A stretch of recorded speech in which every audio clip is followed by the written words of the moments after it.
Hello, everyone, and welcome to another Flower Power Live. We are approaching the summer solstice, and so I wanted to start today's show with this lovely quote from Wish Garden Herbs. We have reached a moment in time where all five of our senses are illuminated.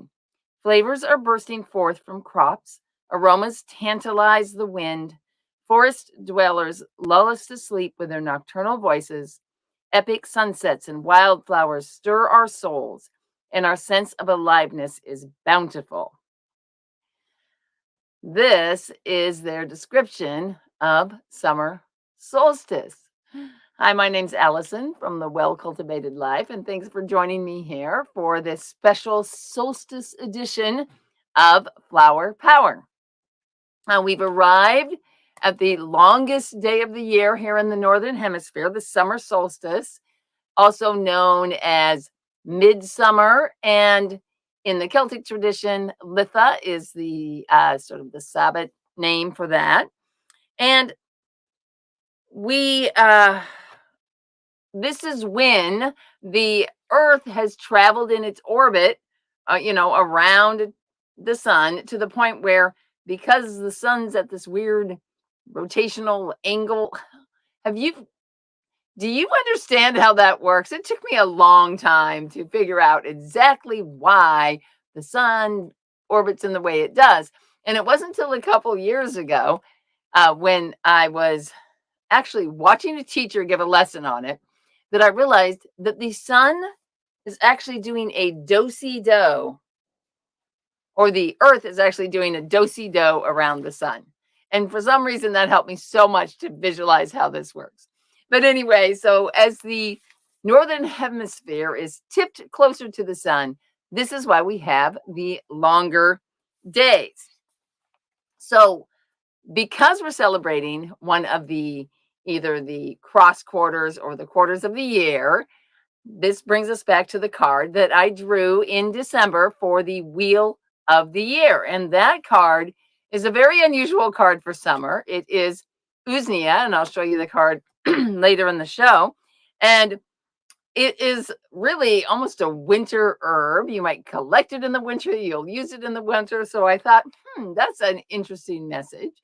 And not only that, but I've done a show previously back in 2021 on the herb, which is actually a lichen, Usnea. So I thought today what I would do is I'll bring us a message from Usnea, and instead I'll focus on the herbs that are used traditionally for the summer solstice during this time of year.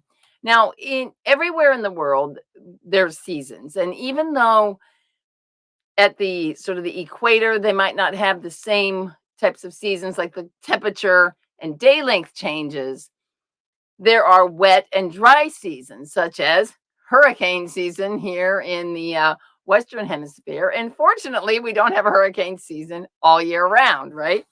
So every culture has adopted different ways of celebrating these transitions as a way to sort of keep track of how the year is progressing way before they had, fancy calendars and all those sorts of things. So a lot of these are thought of as being these sort of pagan or traditional or indigenous traditions, which of course they are. And those have been around much longer than most sort of organized religious types of celebrations. But what you see happening is that these, when different religions came into area, they would adopt the time of year for a celebration that related to what they were doing. And summer solstice is a perfect example of this, because St. John's Day is a for a celebration for St. John the Baptist, and that happens on June 24th at the same, a few days after summer solstice.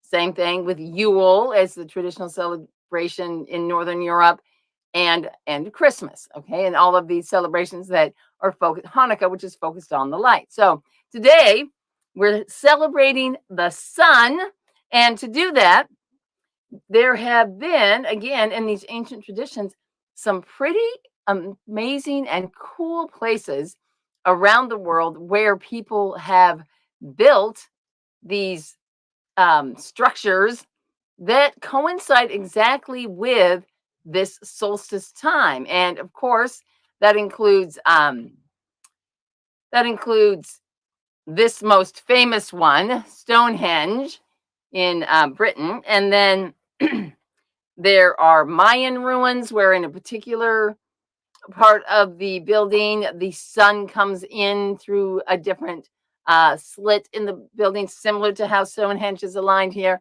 And then also the pyramids in Egypt are thought to be built exactly to align with summer solstice as well. So, what I wanted to do today was really talk about some of the plants that are used around this time of year. And again, back to St. John's Day, the most well known, I guess I'll say, herb for this time of year is, well, first, we must show you some beautiful summer bouquets of wildflowers. This is what I like to put on my mantelpiece. You may prefer a perfect long stem rose and some carnations, but this is what I love to have in as far as my summer bouquets and how they look. So the most excuse me, the most famous of all the sort of summer solstice herbs is St. John's wort, and I have done a show on this last year, and so I won't get into too details, but mostly what I want to do is just kind of make you aware of, gee, what is blooming outside right now. Now, where I live, St. John's wort is not blooming because I'm in Zone 5 in New Hampshire, and it blooms a little bit later in the year. I did go check it today, and there are some buds, but it's probably going to be another couple weeks for me. Now, according to the Garden Witch's Herbal by Ellen Dugan, she says if St. John's wort is gathered on the solstice, it's thought to be doubly powerful, granting you the powers of invincibility and making you seem irresistible to others. And this is true. This is said about any type of plant which is gathered on the solstice or at any of these other sort of more powerful days of the year, that the potency of those particular plant is magnified by sort of this, especially in the summer solstice, because the sun's energy is the strongest. So this is a wonderful time to harvest if you have things to harvest at this time. And what I'm harvesting right now are roses because I have a lot of beautiful wild roses growing out in my yard, and a lot grow wild in the area where I live. And roses are a lovely summer plant because they're very cooling and they're soothing to the skin.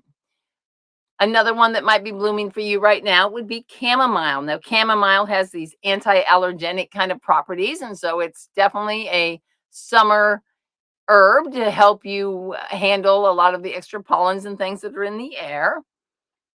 And filipendula, sometimes known as meadowsweet, although meadowsweet is the name for a couple different plants, so I tend to stick with filipendula. And this is a plant that it's good for astringing and can help to balance your sort of digestive stomach issues as well. And another one that's blooming right now for many of you may be lavender. And of course, it's probably the most well-known after roses, the most well-known herbal plant. Lavender is another one to be looking for this time of year. It's relaxing, it has antiseptic properties, and it's just a lovely smelling plant, unless, of course, you are allergic, which unfortunately for some people, they are. And let's see here. I'm going to go take that out. So there are a couple other plants, and I didn't get a chance to harvest any of those or put a picture up, but I wanted to tell you about. And one of them is mugwort. Now, this is a well-known herb to be used for helping you with your dream state. And according to Outdoor Apothecary, if you, because the flowers were thought to be more potent and powerful at solstice time, all dreams, whether they be about love or not, ought to come true. you find that a lot of the sort of Celtic traditions around these festivals have to do with love charms and love potency and things like that. And so if, in fact, the mugwort is helping to enhance your dreams, then this might be a wonderful time to use that because your dreams may come true. Another herb that you can use is, I did harvest this one, is this beautiful lady's mantle. And one of the things that is a tradition on Midsummer's Eve is to go out the morning or around this time. Midsummer is at like 2 or 3 days um, around the height of the sun. And it says that if you collect dew, that makes the most, it can replenish your sight as well as your youth. Now, lady's mantle is quite famous because of these cupped leaves that it has. It's quite famous, it's quite good at collecting the dew, the morning dew or rain in the leaves, in these little cupped leaves, and also is supposed to be good for your eyesight. And so, if you happen to have lady's mantle in your garden, tomorrow, on a potent day of solstice, would be a great time to collect that eye wash for yourself. And finally, vervain, which is Verbena officinalis, is an important herb in all different kinds of sort of magic and enchantment. And so to harvest this on solstice would be giving you an advantage over your foes, perhaps, if you are harvesting a plant when it's at its most potent state. So one of the things that is my very favorite thing to do with flowers is to create uh, flower essences. And so I thought, well, what a better time to create a flower essence than during the summer solstice. And so I wanted to share with you the super quick method for creating an essence. Now, an essence of anything is simply just capturing sort of the energetic imprint of the moment, the experience, the plant, in a medium, in this case, in water. So a super fast, quick tutorial here on how to make a flower essence. Flower essence for summer solstice. Potentize your plant by doing it during the solstice. So tomorrow I will be probably, or maybe even tonight, I'll start it working with lady's mantle to co-create a flower essence with this plant. It's blooming incredibly beautifully in my yard right now. And so the steps for a flower essence are to just get a glass bowl and fill it halfway with clean water. It should be either filtered or distilled water if you don't have good water where you live. And then a flower, or in theory, you could put a group of flowers in that you want to make an essence from. So you find a flower to work with. And what I do is I like to walk around my yard and find the quote, most beautiful flower that's kind of calling to me at this time. And then, approach the flower and say, hey, you want to make an essence with me today? And make sure that you have good intentions and you're setting intention to work with this plant, and especially bringing in the summer solstice power of the plant. So you place the flower into the water and you allow it to sort of just infuse in. And it's ideal if you if you don't handle the flower very much, if you have some scissors and you just sort of cut the flower and let it drop into the bowl and just let it sit and infuse in the sun, kind of like a little sun tea.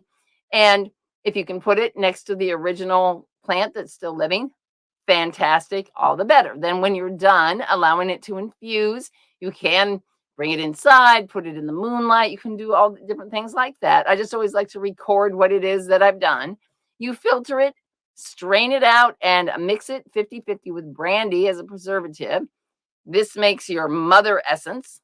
And then you can make a stock essence by just taking a couple drops of a mother essence and making like a little dropper bottle for being able to use this. And this is Cosmos in this particular bowl, which is an excellent flower essence for helping you to connect with your sort of higher self and your more spiritual self. So those are just some ideas of some wonderful plants you could work with here during the summer solstice. But what I want to do now is just to get back to our funny plant that we have for summer, our winter plant for summer, which is the plant Usnea. And again, I wouldn't have chosen for this time, but this is a card that came out. So Usnea is a lichen and it grows on trees. And another name for it is old man's beard. And so you can see how, and the old and growing Usnea growing down on the thing on the branch looks like a beard. And so, like I said, I did a show on this last year, and so I'm not going to get into the properties of Usnea right now, but I am going to share with you the card that came with it. And these are the words from the Herbcrafter's Tarot. And the card is the Hermit. And so this is what it says on the card. It says, withdraw into sacred solitude, gather treasures from the darkness, emerge with the light. And again, I thought this is just like the opposite message that I would normally want to give in summer, but I thought, well, let's look at the third line here, emerge with the light. And we're at the exact opposite of winter at this point in time. So let's look at the opposite meaning sort of this card. And what this is saying to me is that you have just spent 6 months withdrawing into solitude, gathering treasures from the darkness, and now it is time to emerge with the light. Summer is here. And so my question is, what have you been working on for a while that you should be done working on and you should be releasing to the world? Okay. Like if you think about the metaphor of the Usnea, it's growing super slowly and you don't really notice it. And then one day you look up and wow, there's an old man's beard there on that branch. And so do you have something that you've been kind of keeping to yourself and you haven't let anybody know about, and you've gathered the pieces? You normally with Usnea, we gather it as it gets blown down on the ground or a branch breaks off, and so you're picking up all these pieces. What is it that you've got going on that are right here and ready to come out that you should be letting out and sharing with the rest of the world? So get this stuff out of your solitude and let's present it to everyone. It is your time to shine. And that is the message from Usnea. But I want to remind you that the sun is what gives life to our planet. And so at this time, on the solstice, is a beautiful time to just be in gratitude for the life-giving sun that keeps us all alive. So thanks everyone for joining me. If you are watching on YouTube, feel free to like and subscribe. And if you have not yet joined my herbally inspired summer retreat that's coming up, I will stick the link for that down below this video. It's herbalsummerchallenge.com, and you can sign up there for 3 days of free training where I'll be talking more about things like roses for your skin and chamomile to help you with your allergies and so on. So thanks everyone for joining me. Have a great night. Bye-bye.